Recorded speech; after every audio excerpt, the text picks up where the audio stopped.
नमस्कार फ्रेंड्स, मी ॲडव्होकेट संजय गुरव. आज आपण भारतीय न्याय संहिता BNS या कायद्यामधील कलम 69, कलम 69 या कलम 69च्या तरतुदी आज आपण सविस्तरपणे समजून घेणार आहोत. भारतीय न्याय संहिता BNS कायद्यामधील कलम 69 हे नवीन फौजदारी कायद्यातील अत्यंत चर्चिले गेलेले आणि क्रांतिकारी कलम आहे. जुन्या भारतीय दंडसंहितेमध्ये IPCमध्ये थेट अशा स्वरूपाची स्वतंत्र कायदेशीर तरतूद नव्हती. हे कलम लग्नाचे खोटे आश्वासन देऊन किंवा ओळख लपवून डिसेटफुल मीन्स प्रस्थापित केलेल्या लैंगिक संबंधांना गुन्ह्याच्या कक्षेत आणते. त्या कलमाचे नाव काय आहे तर लग्नाचे खोटे आश्वासन इत्यादींद्वारे फसवणूक करून केलेले लैंगिक संबंध. कलमाची व्याख्या कशी केलेली आहे? जो कोणी फसवणुकीच्या मार्गांचा म्हणजे डिसेटफुल मीन्सचा अवलंब करून किंवा एखाद्या स्त्रीशी लग्न करण्याचा तिचा हेतू पूर्ण करण्याचा कोणताही इरादा नसताना लग्नाचे खोटे आश्वासन देऊन तिच्याशी लग्न करेल किंवा तिच्याशी लैंगिक संबंध प्रस्थापित करेल, असे लैंगिक संबंध बलात्काराचा गुन्हा ठरत नसतील तर त्याला कोणत्याही एका वर्णाच्या कारावासाची शिक्षा, ज्याची मुदत 10 वर्षापर्यंत असू शकते, दिली जाईल आणि तो दंडासही पात्र असेल. स्पष्टीकरण काय? तर फसवणुकीचा मार्ग डिसेटफुल मीन्स यांमध्ये नोकरी किंवा पदोन्नतीचे खोटे आश्वासन देणे, कपटपूर्ण विवाह करणे किंवा स्वतःची खरी ओळख लपवून लग्न करणे या आमिषांचा समावेश असेल. आता ऐतिहासिक पार्श्वभूमी काय आहे? हिस्टॉरिकल बॅकग्राऊंड काय ह्या कलमाचं? तर जुन्या IPC कायद्यामध्ये लग्नाचे खोटे आश्वासन देऊन लैंगिक संबंध ठेवल्यास थेट स्वतंत्र कलम नव्हते.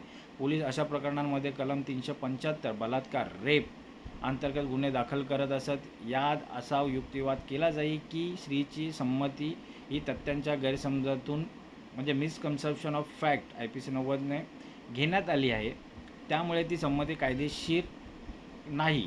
परंतु सर्वोच्च न्यायालयाने अनेक खटल्यांमध्ये स्पष्ट केले की लग्नाचे खोटे आश्वासन सुरुवातीपासूनच फसवणुकीचा हेतू असणे आणि लग्नाचे आश्वासन पूर्ण न करू शकणे म्हणजे बदललेल्या परिस्थितीमुळे यात फरक आहे. हा कायदेशीर गोंधळ दूर करण्यासाठी आणि महिलांचे शोषण थांबवण्यासाठी विधिमंडळाने BNS कायद्यामध्ये स्वतंत्र कलम 69 मध्ये समाविष्ट केलेला आहे. कलमाचे उद्दिष्ट काय आहेत? ऑब्जेक्टिव्स काय आहेत? तर बलात्कार आणि फसवणूक यांतील फरक स्पष्ट करणे, संमतीने ठेवलेले संबंध पण जे फसवणुकीवर आधारित होते त्यांना बलात्काराच्या गंभीर कलमांपासून वेगळे करणे आणि योग्य शिक्षा देणे, महिलांचे संरक्षण, ओळख लपवून लव जिहादसारखे आरोप होणाऱ्या घटना यांना बघून यांना लक्षात घेऊन किंवा नोकरीचे खोटे आमिष दाखवून होणारे लैंगिक शोषण रोखणे, पारदर्शकता निर्माण करणे, नातेसंबंधांमध्ये प्रामाणिकता आणि कायदेशीर जबाबदारी निश्चित करणे. आता या कलमाचे आवश्यक घटक कोणते आहेत? Ingredients of section 69. कलम 69 अन्वये गुन्हा सिद्ध करण्यासाठी खालील घटकांची आवश्यकता आहे. पहिला घटक आहे लैंगिक संबंध किंवा विवाह. पुरुष आणि महिला यांच्यात लैंगिक संबंध प्रस्थापित झालेले असावेत किंवा विवाह झालेला असावा. दुसरा आहे फसवणुकीचा मार्ग. डिसेटफुल मीन्स हे संबंध ठेवताना खालीलपैकी एका मार्गाचा वापर केलेला असावा. लग्नाचे खोटे आश्वासन, promise to marry without intention to fulfil. दुसरा आहे नोकरी किंवा पदोन्नतीचे खोटे आमिष दाखवून, false promise of employment promotions. स्वतःची खरी ओळख, नाव, धर्म इत्यादी लपवणे. सुरुवातीपासूनचा इरादा, मेन्सरिया. आश्वासन देतानाच पुरुषाचा ते पूर्ण करण्याचा कोणताही इरादा नव्हता हे सिद्ध होणे गरजेचे आहे. बलात्कार नसणे. हे कृत्य प्रत्यक्ष बळजबरीने केलेले नसावे, म्हणजेच ते BNS कलम 63 बलात्काराच्या व्याख्येत बसणारे नसावे. ते हे घटक आहेत या कलमाचे. अपवाद आणि मर्यादा कोणत्या आहेत? एक्सेप्शन आणि लिमिटेशन्स काय आहेत ह्या कलमाच्या? तर परिस्थितीतील प्रामाणिक बदल. जर एखाद्या पुरुषाने लग्नाचे आश्वासन दिले होते परंतु नंतर कुटुंबाचा तीव्र विरोध, गंभीर आजारपण किंवा आर्थिक दिवाळखोरी यामुळे तो लग्न करू शकला नाही तर तो या कलमाखाली दोषी धरला जात नाही. दीर्घकालीन सहजीवन, लाईव्ह इन रिलेशनशिप. जर दोघेही प्रौढ व्यक्ती दीर्घकाळापासून स्वेच्छेने एकत्र राहत असतील आणि नंतर काही कारणाने वेगळे झाले तर प्रत्येक वेळी केवळ आश्वासनाचा भंग झाला म्हणून हा गुन्हा ठरत नाही. कायदेशीर प्रक्रिया, प्रोसिजरल ॲस्पेक्ट काय आहेत? कॉग्निझेबल, दखलपात्र. पोलीस थेट FIR नोंदवून वॉरंटशिवाय अटक करू शकतात. म्हणजे ह्या कलमाचा स्वरूप काय, या गुन्ह्याचं स्वरूप कसं आहे, तर कॉग्निझेबल हा गुन्हा आहे, दखलपात्र आहे. पोलीस थेट FIR नोंदवून वॉरंटशिवाय अटक करू शकतात. तसेच हा गुन्हा नॉन बेलेबल आहे, अजामीनपात्र आहे. हा गुन्हा गंभीर असल्याने आरोपीला पोलीस ठाण्यातून जामीन मिळत नाही, न्यायालयात अर्ज करावा लागतो. तसेच हा गुन्हा नॉन कंपाऊंडेबल म्हणजे आपसात न मिटवण्याजोगा आहे. तडजोड या गुन्ह्यात तडजोड करता येत नाही. न तडजोड करणारा गुन्हा हा गुन्हा तडजोड करून कायदेशीररित्या मागे घेता येत नाही. न्यायालय कोणतं आहे, तर ट्रायल बाय हे सत्र न्यायालयात कोर्ट ऑफ सेशनमध्ये किंवा प्रथम श्रेणी दंडाधिकारी यांच्याकडे वर्गवारीनुसार सुनावणी चालते. पुराव्याचे स्वरूप कसं आहे, पुराव्याचा स्वरूप आणि पुराव्याचा बोजा कुणावर येतो, evidence and burden of proof. पुराव्याचा बोजा बर्डन ऑफ प्रूफ नेहमीप्रमाणे पुराव्याचा प्राथमिक बोजा अभियोग पक्षावर म्हणजे प्रोसिक्युशनवर असतो. महत्त्वाचे पुरावे काय असू शकतात, तर पीडित महिलेची साक्ष सर्वात महत्त्वाचा पुरावा ठरतो. डिजिटल पुरावे, WhatsApp chats, call recordings, emails किंवा सोशल मीडिया मॅसेज ज्यामध्ये लग्नाचे आश्वासन किंवा नोकरीचे आमिष दाखवल्याचे सिद्ध होते. वैद्यकीय पुरावा, मेडिकल एव्हिडन्स काय, लैंगिक संबंध प्रस्थापित झाल्याची पुष्टी करण्यासाठी गरजेचे असतात. ते हे पुरावे असावे लागतात. तर ह्या कलमासंबंधित असलेल्या सांविधानिक कलमे आणि इतर कायदे समजून घेऊया. भारतीय संविधानातील अनुच्छेद 21 सन्मानाने जगण्याचा आणि वैयक्तिक स्वातंत्र्याचा अधिकार फसवणूक करून शोषण करणे हा या अधिकाराचा भंग आहे. तसंच BNS कायद्यातील कलम 63 बलात्कार, जर संमती पूर्णपणे नसेल, बळजबरी दिसून येत असेल तर 69 ऐवजी थेट 63 लागू होते. माहिती तंत्रज्ञान कायदा 2000 IT ॲक्ट, ओळख लपवण्यासाठी बनावट सोशल मीडिया अकाउंट वापरले असल्यास या कायद्याची कलमे जोडली जातात. सायबर क्राईम पण होऊ शकतो. तर पुढे आहे महत्त्वाचे न्यायालयीन निर्णय, ज्युडिशियल डिसिजन्स IPC 375/90च्या संदर्भाने. पहिला केस आहे अनुराग सोनी विरुद्ध छत्तीसगड राज्य, 2019 मधला खटला आहे. सुप्रीम कोर्टाचा निर्णय आहे. रेशिओ डेसिडेंडी काय आहे, तर सर्वोच्च न्यायालयाने स्पष्ट केले की जर आरोपीने सुरुवातीपासूनच लग्न न करण्याच्या इराद्याने खोटे आश्वासन दिले असेल आणि संमती मिळवली असेल तर ती संमती वैध मानली जाणार नाही. हा निर्णय कलम 69च्या निर्मितीचा पाया ठरला आहे. केस 2 सोनू विरुद्ध उत्तर प्रदेश राज्य, 2021 मधला हा खटला आहे. सुप्रीम कोर्टाचा निर्णय आहे. रेशिओ डेसिडेंडी काय आहे या खटल्यात, तर न्यायालयाने निर्णय दिला की लग्नाचे आश्वासन पाळण्यात अपयशी ठरणे, ब्रीच ऑफ प्रॉमिसेस, आणि लग्नाचे खोटे आश्वासन देऊन फसवणे, फॉल्स प्रॉमिसेस, यात फरक आहे. फरक स्पष्ट केला आहे.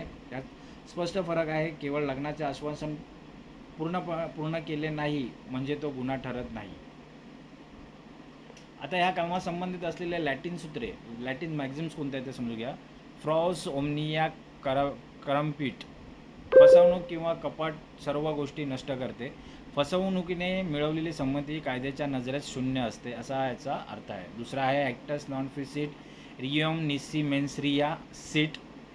या मॅक्झिमचा अर्थ असा आहे की केवळ कृत्य माणसाला गुन्हेगार ठरवत नाही, तर त्यामागे गुन्हेगारी हेतू असणे आवश्यक आहे. आता या कलमाचा व्यावहारिक उपयोग आणि संभाव्य बचाव काय आहेत, तर व्यवहारातील उपयोग कसा होईल, तर हा कायदा लिव्ह इन रिलेशनशिपमधील फसवणूक आणि सायबर फसवणुकीच्या मॅट्रिमोनियल फ्रॉड्सच्या प्रकरणांमध्ये महिलांना थेट न्याय मिळवून देतो. संभाव्य बचाव काय, डिफेन्स काय, नातेसंबंध परस्पर संमतीने आणि कोणत्याही अटीशिवाय होते. लग्न करण्याचा इरादा प्रामाणिक होता, परंतु नंतर उद्भवलेल्या अपवादात्मक परिस्थितीमुळे, उदाहरणार्थ मुलीच्या किंवा मुलाच्या कुटुंबाचा तीव्र विरोध असणे, यामुळे लग्न होऊ शकले नाही. शिक्षा काय, या कलमांतर्गत गुन्हा झाल्यास तर शिक्षा आहे, पनिशमेंट आहे 10 वर्षापर्यंत कारावास, साधा किंवा कडक, आणि दंड, फाईन पण भरावी लागेल, आर्थिक दंड पण भरावा लागेल. अशा दोन्ही शिक्षा लागू होतात. पूर्वीच्या कायद्याशी तुलना, कंपॅरिझन विथ IPC. जुन्या IPCमध्ये यासाठी स्वतंत्र कलम नव्हते, त्यामुळे आरोपीवर थेट बलात्काराचा म्हणजे IPC 375 नुसार गुन्हा दाखल व्हायचा, ज्यामुळे पुरुषांवर बलात्कारी हा आजीवन शिक्का बसायचा, भलेही ते संमतीने असलेले संबंध असले तरी. BNS 69 BNS 69 आता फसवणूक करून ठेवलेले लैंगिक संबंध हा बलात्कारापेक्षा वेगळा आणि स्वतंत्र गुन्हा मानला गेला आहे, ज्यामुळे कायद्यात अधिक सुस्पष्टता आली आहे. आता या कलमाची समीक्षा आणि टीका काय आहे, तर सकारात्मक बाजू काय, बलात्काराच्या कलमाचा होणारा तांत्रिक गैरवापर थांबेल आणि खऱ्या पीडितांना न्याय मिळेल. नकारात्मक टीकेची बाजू काय आहे, तर या कलमाचा गैरवापर होण्याची भीती व्यक्त केली जाते. परस्पर संमतीने ब्रेकअप झालेल्या प्रकारांमध्ये ही द्वेषापोटी पुरुषाला अडकवण्यासाठी लग्नाचे खोटे आश्वासन दिले होते असा खोटा आरोप केला जाऊ शकतो, ज्यामध्ये पुरुषाला स्वतःचा प्रामाणिकपणा सिद्ध करणे कठीण जाते. वारंवार विचारले जाणारे प्रश्न कोणते आहेत? प्रश्न 1, लग्न न होण्याच्या प्रत्येक प्रकरणात कलम 69 लागू होते का? त्याचं उत्तर आहे नाही. जर पुरुषाचा हेतू सुरुवातीपासूनच फसवणुकीचा असेल तरच हे कलम लागू होते. प्रामाणिक कारणांमुळे लग्न तुटल्यास हे कलम लागू होत नाही. प्रश्न 2, या कलमाअंतर्गत अटक झाल्यास जामीन मिळतो का? उत्तर आहे हा गुन्हा अजामीनपात्र आहे, नॉन बेलेबल आहे. त्यामुळे नियमित जामिनासाठी सत्र न्यायालय किंवा उच्च न्यायालयात अर्ज करावा लागतो.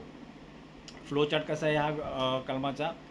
पुरुष आणि महिला यांच्यात लैंगिक संबंध, विवाह असणे, काय ते संबंध ठेवताना फसवणुकीचा मार्ग वापरला गेला होता, होय किंवा नाही. जर होय असेल तर सुरुवातीपासून फसवण्याचा हेतू होता का? तर असेल तर BNS कलम 69 लागू होतं. 10 वर्षापर्यंतचा कारावास आणि दंड भरावा लागेल. जर नसेल, फसवणुकीचा मार्ग नव्हता, नसेल तर परस्पर संमतीने नाते प्रामाणिक असेल तर गुन्हा ठरत नाही. तर असा हा प्रामाणिक ब्रेकअप झाला असेल तर गुन्हा ठरत नाही. तसा फ्लोचार्ट आहे या कलमाचा.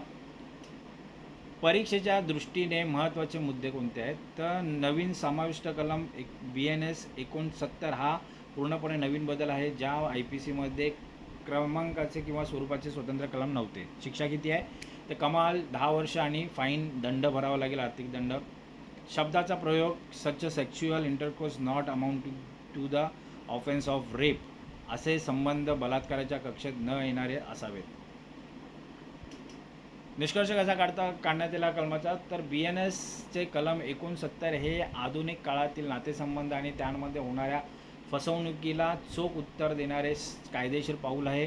महिलांना खोट्या आश्वासनांच्या जाळ्यातून सुरक्षित ठेवतानाच हे कलम बलात्कार आणि फसवणूक यातील कायदेशीर रेषा स्पष्ट करते. मात्र या कलमाचा वापर सूडबुद्धीने होणार नाही आणि केवळ खऱ्या पीडितांनाच याचा लाभ मिळेल हे सुनिश्चित करण्याचे मोठे आव्हान न्याय व्यवस्थेसमोर असेल.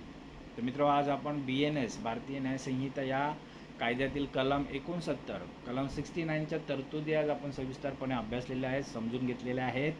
हे कलम अधिक चांगल्या प्रकारे समजून घेण्यासाठी हा व्हिडिओ तुम्ही वारंवार पहा, जेणेकरून ह्या कलमाच्या तरतुदी तुम्हाला अधिक चांगल्या प्रकारे समजतील.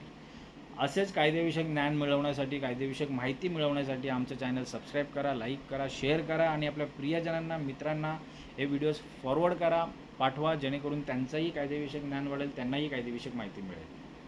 तर आज आपण इथंच थांबूया. धन्यवाद.